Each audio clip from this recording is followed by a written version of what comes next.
S.O.S. "Ah," said Mr. Dinsmead appreciatively. He stepped back and surveyed the round table with approval. The firelight gleamed on the coarse white tablecloth, the knives and forks, and the other table appointments. Is everything ready?" asked Mrs. Dinsmead hesitatingly.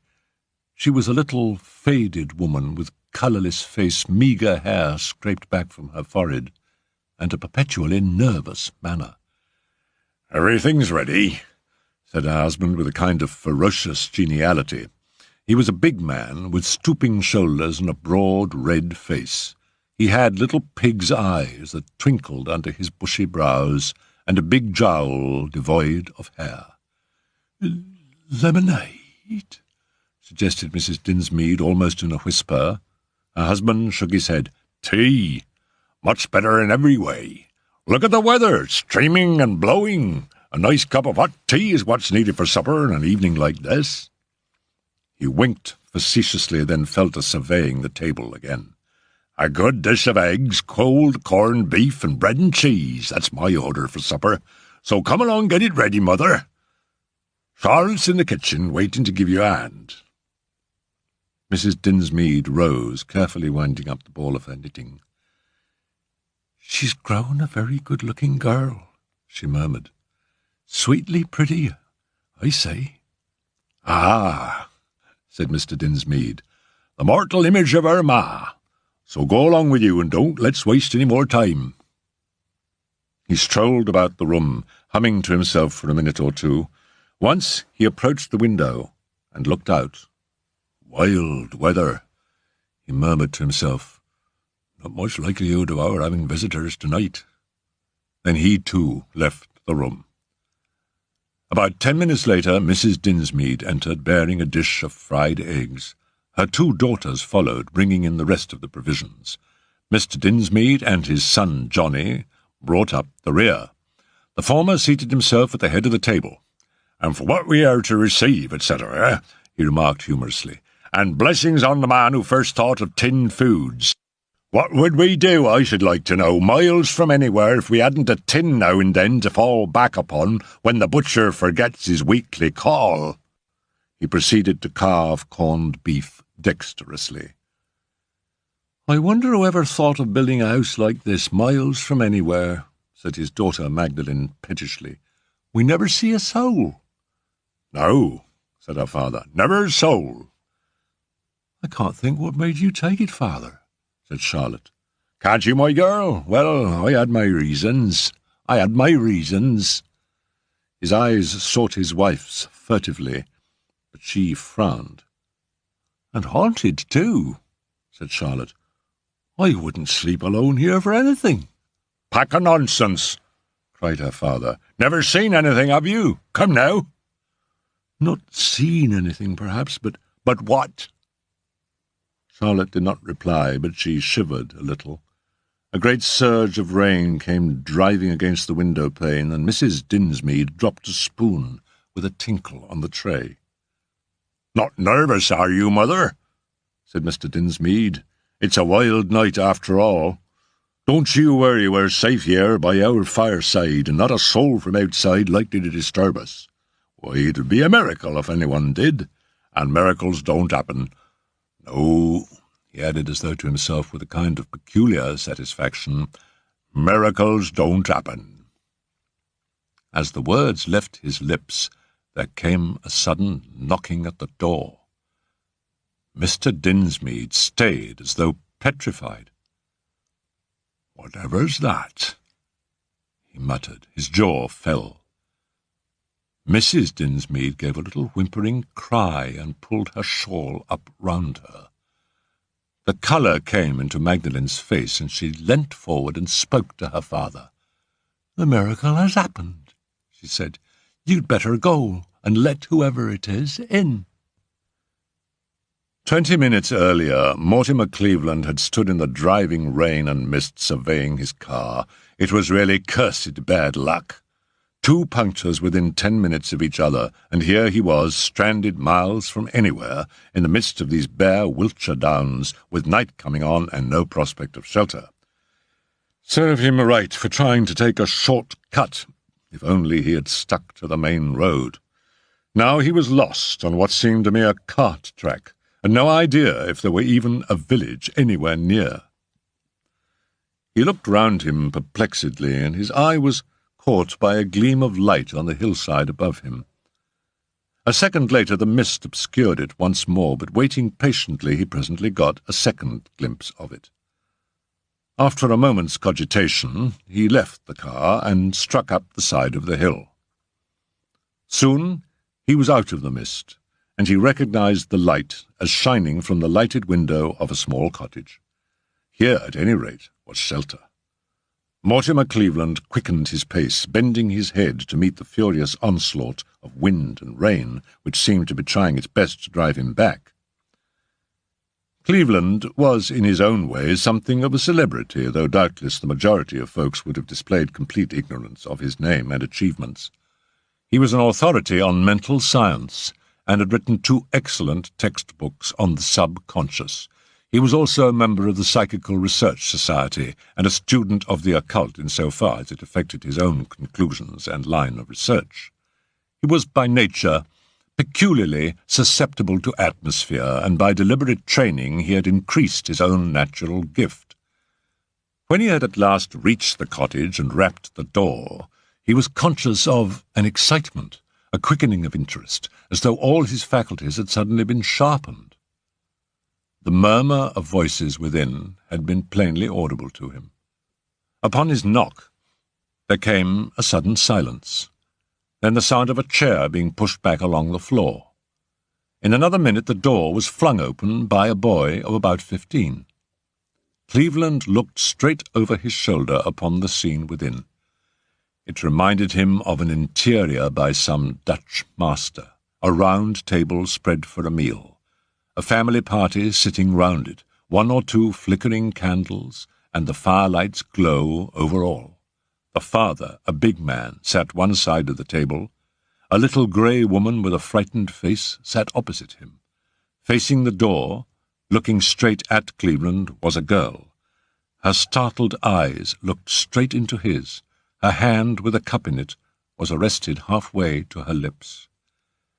She was, Cleveland saw at once, a beautiful girl of an extremely uncommon type. Her hair, red gold, stood out round her face like a mist.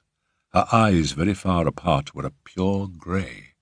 She had the mouth and chin of an early Italian Madonna. There was a moment's dead silence. Then Cleveland stepped into the room and explained his predicament. He brought his trite story to a close, and there was another pause, harder to understand. At last, as though with an effort, the father rose. "Come in, sir. Mr. Cleveland, did you say?" "That is my name," said Mortimer, smiling. "Ah, yes. Well, come in, Mr. Cleveland. Not weather for a dog outside, is it? Come in by the fire. Shut the door, can't you, Johnny? Don't stand there half the night." Cleveland came forward and sat on a wooden stool by the fire. The boy Johnny shut the door. "Dinsmead, that's my name," said the other man. He was all geniality now. "This is the missus, and these are my 2 daughters, Charlotte and Magdalene." For the first time Cleveland saw the face of the girl who had been sitting with her back to him, and saw that in a totally different way she was quite as beautiful as her sister, very dark, with a face of marble pallor, a delicate aquiline nose, and a grave mouth. It was a kind of frozen beauty, austere and almost forbidding. She acknowledged her father's introduction by bending her head, and she looked at him with an intent gaze that was searching in character. It was as though she was summing him up, weighing him in the balance of her young judgment. "A drop of something to drink, eh, Mr. Cleveland?" "Thank you," said Mortimer. "A cup of tea will meet the case admirably." Mr. Dinsmead hesitated a minute. Then he picked up the 5 cups, one after another, from the table and emptied them into a slop bowl. "This tea's cold," he said brusquely. "Make us some more, will you, Mother?" Mrs. Dinsmead got up quickly and hurried off with the teapot. Mortimer had an idea she was glad to get out of the room. The fresh tea soon came, and the unexpected guest was plied with viands. Mr. Dinsmead talked and talked. He was expansive, genial, loquacious. He told the stranger all about himself. He'd lately retired from the building trade. Yes, made quite a good thing of it. He and the missus thought they'd like a bit of country air. Never lived in the country before.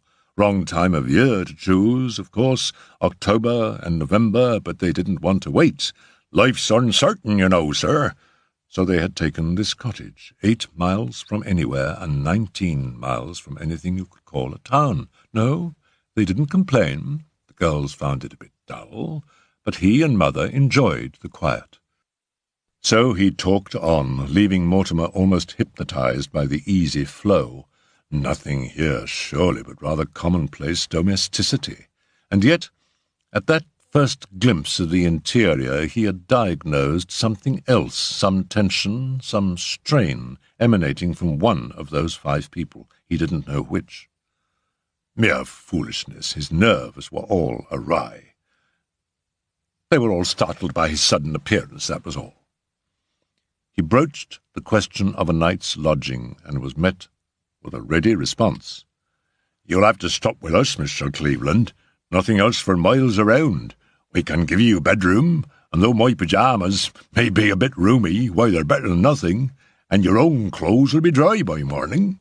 "It's very good of you." "Not at all," said the other genially. "As I said just now, one couldn't turn away a dog on a night like this. Magdalene, Charlotte, go up and see to the room." The 2 girls left the room. Presently Mortimer heard them moving about overhead. "I can quite understand that 2 attractive young ladies like your daughters might find it dull here," said Cleveland. "Good lookers, aren't they?" said Mr. Dinsmead with fatherly pride. "Not much like their mother or myself. We're a homely pair, but much attached to each other. I'll tell you that, Mr. Cleveland. Eh, Maggie? Isn't that so?" Mrs. Dinsmead smiled primly. She had started knitting again. The needles clicked busily. She was a fast knitter. Presently the room was announced ready, and Mortimer, expressing thanks once more, declared his intention of turning in. "Did you put the hot water bottle in the bed?" demanded Mrs. Dinsmead, suddenly mindful of her house pride. "Yes, Mother, too." "That's right," said Dinsmead. "Go up with him, girls, and see that there's nothing else he wants." Magdalene went over to the window and saw that the fastenings were secure. Charlotte cast a final eye over the wash-stand appointments. Then they both lingered by the door. "Good night, Mr. Cleveland. You're sure there is everything?" "Oh, yes, thank you, Miss Magdalene. I am ashamed to have given you both so much trouble. Good night." "Good night." They went out, shutting the door behind them. Mortimer Cleveland was alone. He undressed slowly and thoughtfully. When he had donned Mr. Dinsmead's pink pyjamas, he gathered up his own wet clothes and put them outside the door as his host had bade him. From downstairs he could hear the rumble of Dinsmead's voice. What a talker the man was! Altogether an odd personality, but indeed there was something odd about the whole family, or was it his imagination? He went slowly back into his room and shut the door. He stood by the bed, lost in thought. Then he started. The mahogany table by the bed was smothered in dust. Written in the dust were 3 letters, clearly visible. S-O-S. Mortimer stared as if he could hardly believe his eyes. It was confirmation of all his vague surmises and forebodings. He was right, then. Something was wrong in this house. S-O-S. A call for help. But whose finger had written it in the dust? Magdalene's Or Charlotte's. They both stood there, he remembered, for a moment or two before going out of the room.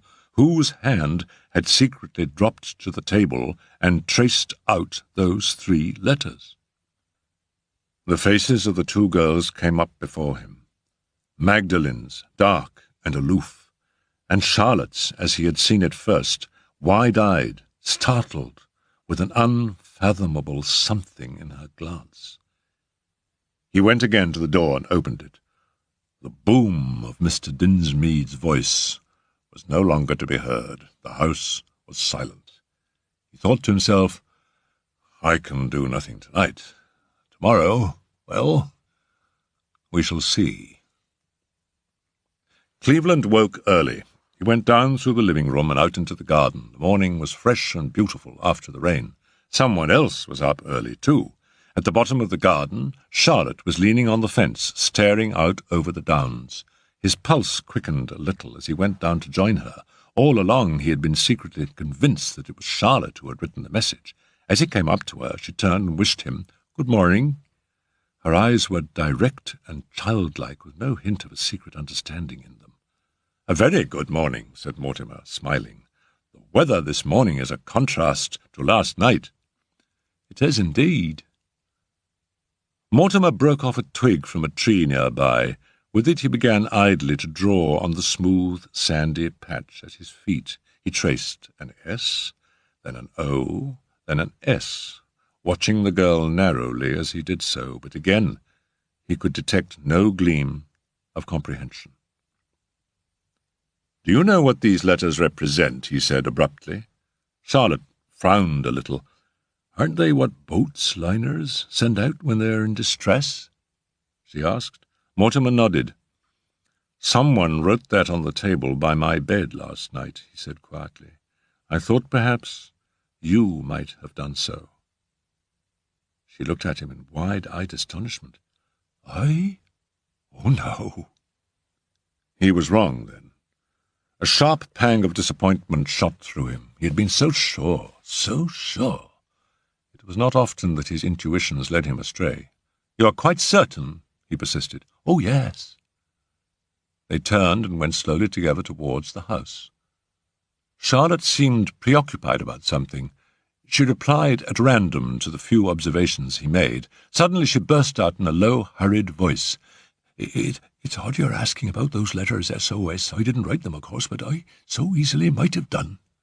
He stopped and looked at her, and she went on quickly. It sounds silly, I know, but I've been so frightened, so dreadfully frightened, and when you came in last night it seemed like an answer to something. What are you frightened of? He asked quickly. I don't know. You don't know? I think it's the house. Ever since we came here it has been growing and growing. Everyone seems different somehow. Father, Mother, and Magdalene, they all seem different. Mortimer did not speak at once, and before he could do so, Charlotte went on again. You know, this house is supposed to be haunted. What? All his interest was quickened. Oh, yes. A man murdered his wife in it, some years ago now. We only found out about it after we got here. Father says ghosts are all nonsense, but I don't know. Mortimer was thinking rapidly. Tell me, he said in a businesslike tone, was this murder committed in the room I had last night? Oh, I don't know anything about that, said Charlotte. I wonder now, said Mortimer half to himself. Yes, that may be it. Charlotte looked at him uncomprehendingly. Miss Dinsmead, said Mortimer gently, have you ever had any reason to believe that you are mediumistic? She stared at him. I think you know that you did write SOS last night, he said quietly. Oh, quite unconsciously, of course. A crime stains the atmosphere, so to speak. A sensitive mind such as yours might be acted upon in such a manner. You have been reproducing the sensations and impressions of the victim. Many years ago, she may have written SOS on that table, and you unconsciously reproduced her act last night. Charlotte's face brightened. "I see," she said. "You think that is the explanation." A voice called her from the house, and she went in, leaving Mortimer to pace up and down the garden path. Was he satisfied with his own explanation? Did it cover the facts as he knew them? Did it account for the tension he had felt on entering the house last night? Perhaps. And yet he still had the odd feeling that his sudden appearance had produced something very like consternation. He thought to himself, "I must not be carried away by the psychic explanation. It might account for Charlotte, but not for the others. My coming has upset them horribly, all except Johnny. Whatever it is that's the matter, Johnny is out of it." He was quite sure of that. Strange that he should be so positive, but there it was. At that minute, Johnny himself came out of the cottage and approached the guest. "Breakfast's ready," he said awkwardly. "Will you come in?" Mortimer noticed that the lad's fingers were much stained. Johnny felt his glance and laughed ruefully. I'm always messing about with chemicals, you know," he said. "Makes Dad awfully wild sometimes. He wants me to go into building, but I want to do chemistry and research work." Mr. Dinsmead appeared at the window ahead of them, broad, jovial, smiling, and at sight of him all Mortimer's distrust and antagonism reawakened. Mrs. Dinsmead was already seated at the table. She wished him "Good morning" in her colourless voice, and he had again the impression that for some reason or other she was afraid of him. Magdalene came in last. She gave him a brief nod and took her seat opposite him. "Did you sleep well?" she asked abruptly. "Was your bed comfortable?" She looked at him very earnestly, and when he replied courteously in the affirmative, he noticed something very like a flicker of disappointment pass over her face. What had she expected him to say, he wondered. He turned to his host. "This lad of yours is interested in chemistry, it seems," he said pleasantly. There was a crash. Mrs. Dinsmead had dropped her teacup. "Now then, Maggie, now then," said her husband. It seemed to Mortimer that there was admonition, warning in his voice. He turned to his guest and spoke fluently of the advantages of the building trade, and of not letting young boys get above themselves. After breakfast he went out in the garden by himself and smoked. The time was clearly at hand when he must leave the cottage. A night's shelter was one thing, to prolong it was difficult without an excuse, and what possible excuse could he offer? And yet he was singularly loath to depart. Turning the thing over and over in his mind, he took a path that led round the other side of the house. His shoes were soled with crepe rubber and made little or no noise. He was passing the kitchen window when he heard Dinsmead's words from within, and the words attracted his attention immediately. "It's a fair lump of money, it is." Mrs. Dinsmead's voice answered. It was too faint in tone for Mortimer to hear the words, but Dinsmead replied, "Nigh on £60,000, the lawyer said." Mortimer had no intention of eavesdropping, but he retraced his steps very thoughtfully. The mention of money seemed to crystallize the situation. Somewhere or other there was a question of £60,000. It made the thing clearer and uglier. Magdalene came out of the house, but her father's voice called her almost immediately, and she went in again. Presently Dinsmead himself joined his guest. "Rare good morning," he said genially. "I hope your car will be none the worse." "Wants to find out when I'm going," thought Mortimer to himself. Aloud he thanked Mr. Dinsmead once more for his timely hospitality. "Not at all, not at all," said the other. Magdalene and Charlotte came together out of the house and strolled arm in arm to a rustic seat some little distance away.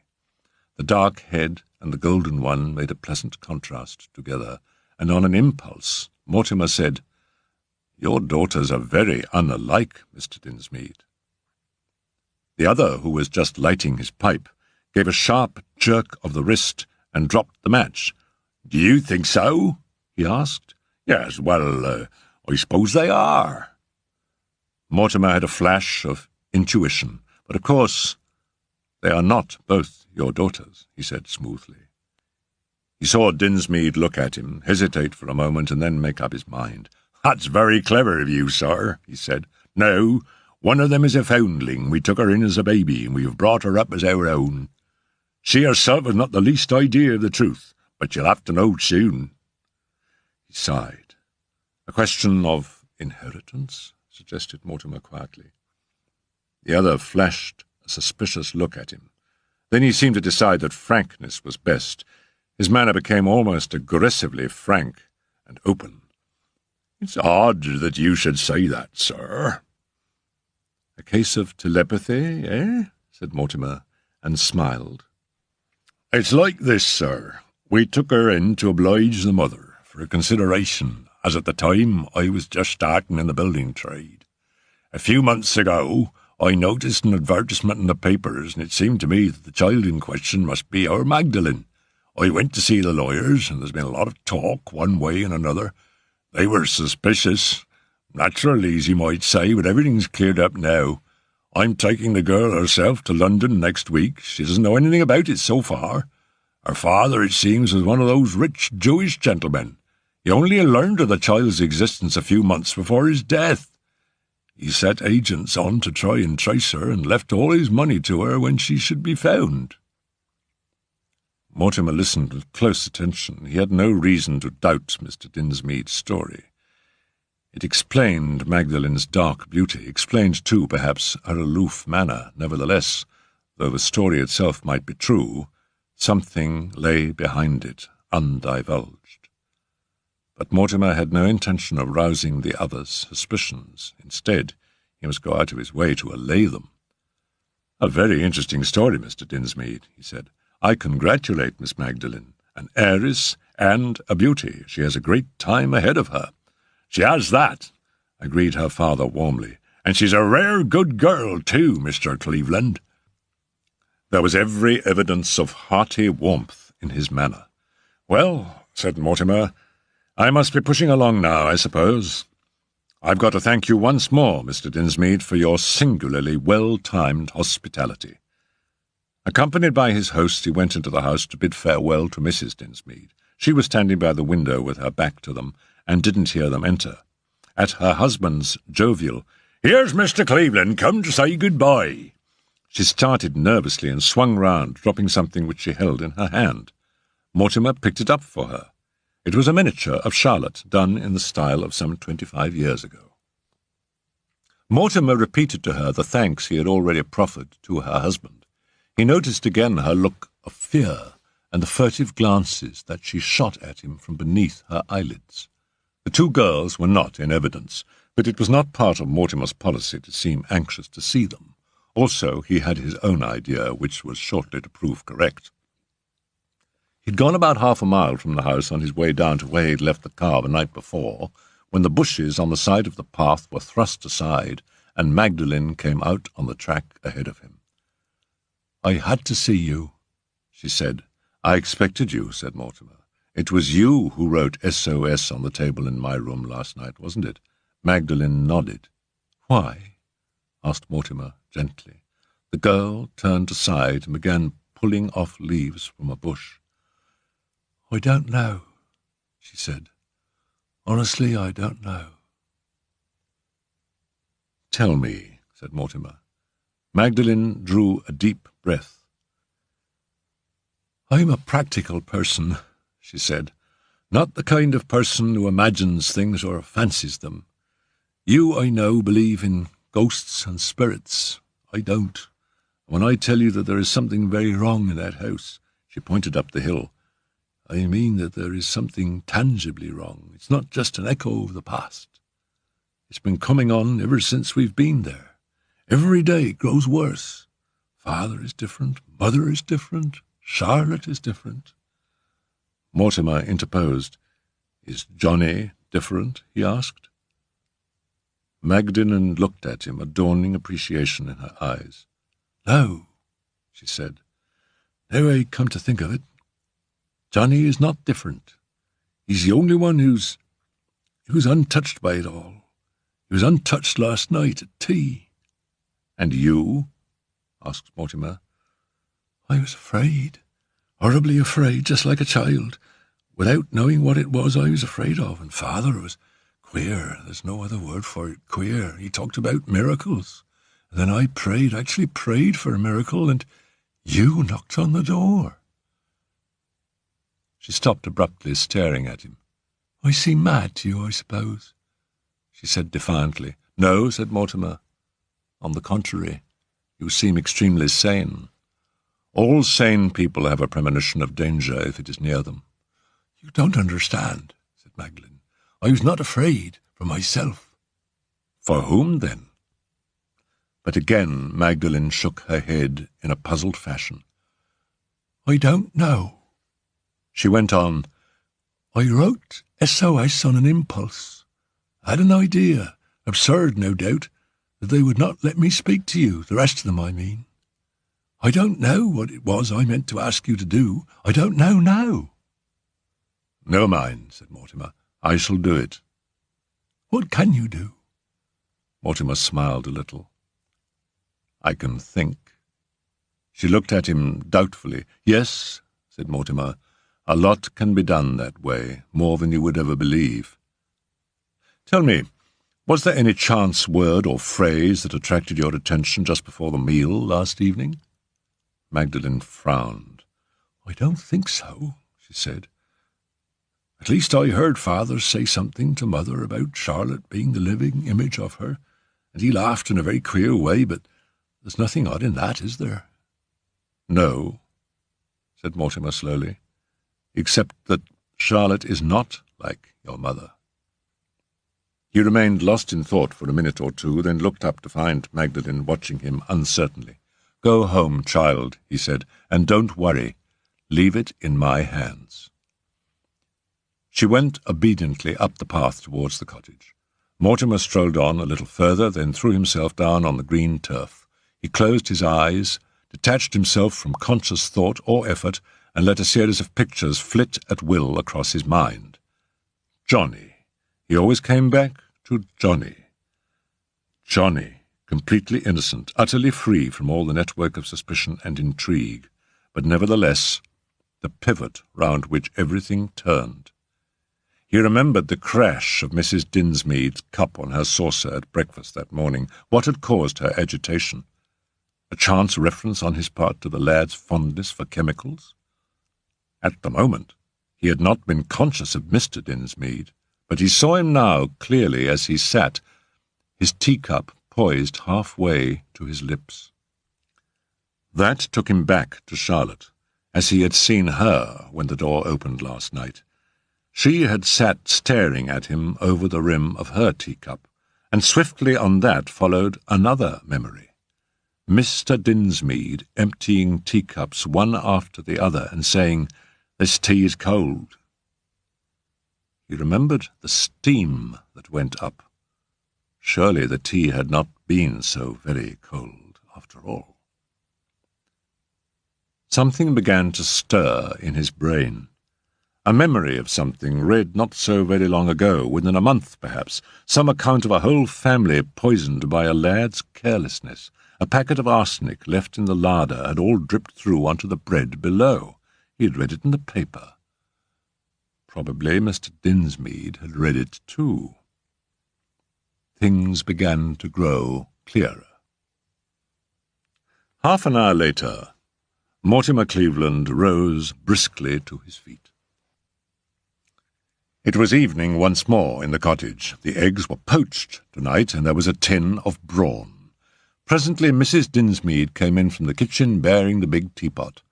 The family took their places round the table. "A contrast to last night's weather," said Mrs. Dinsmead, glancing towards the window. "Yes," said Mr. Dinsmead. "It's so still tonight that you could hear a pin drop. Now then, Mother, pour out, will you?" Mrs. Dinsmead filled the cups and handed them round the table.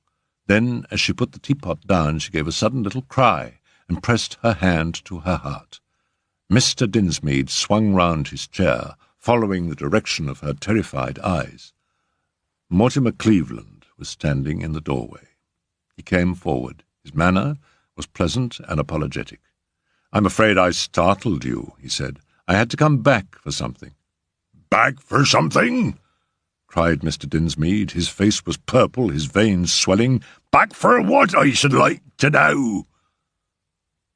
"Some tea," said Mortimer.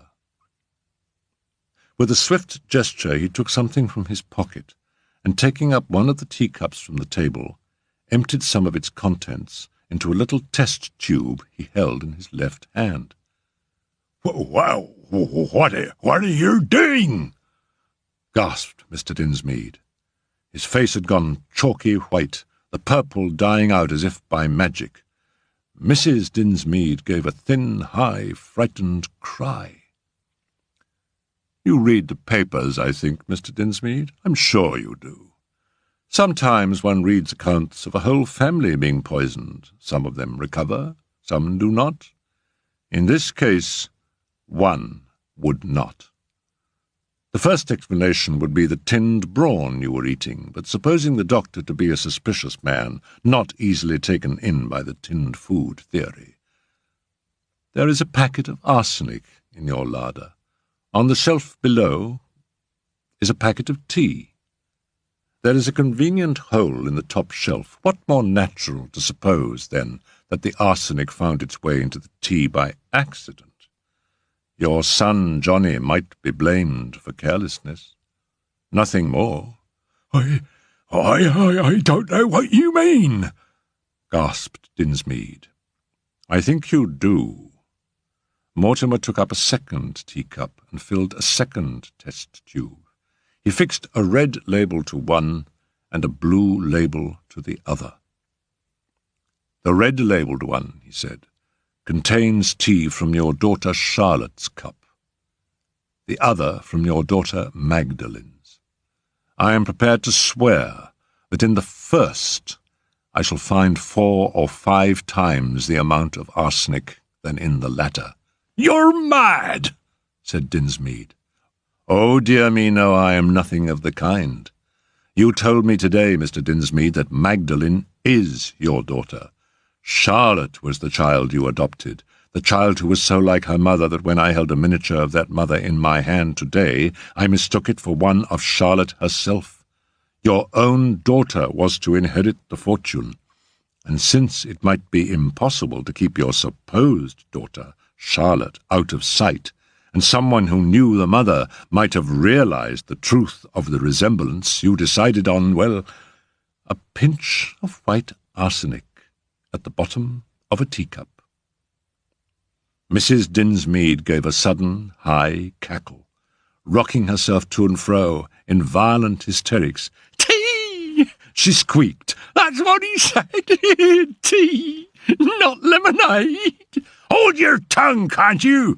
roared her husband wrathfully. Mortimer saw Charlotte looking at him, wide-eyed, wondering, across the table. Then he felt a hand on his arm, and Magdalen dragged him out of earshot. "Those," she pointed at the files. "Daddy, you won't—" Mortimer laid his hand on her shoulder. "My child," he said, "you don't believe in the past. I do. I believe in the atmosphere of this house. If he had not come to it, perhaps, I say perhaps, your father might not have conceived the plan he did. I keep these 2 test tubes to safeguard Charlotte now and in the future. Apart from that, I shall do nothing. In gratitude, if you will, to that hand that wrote S.O.S.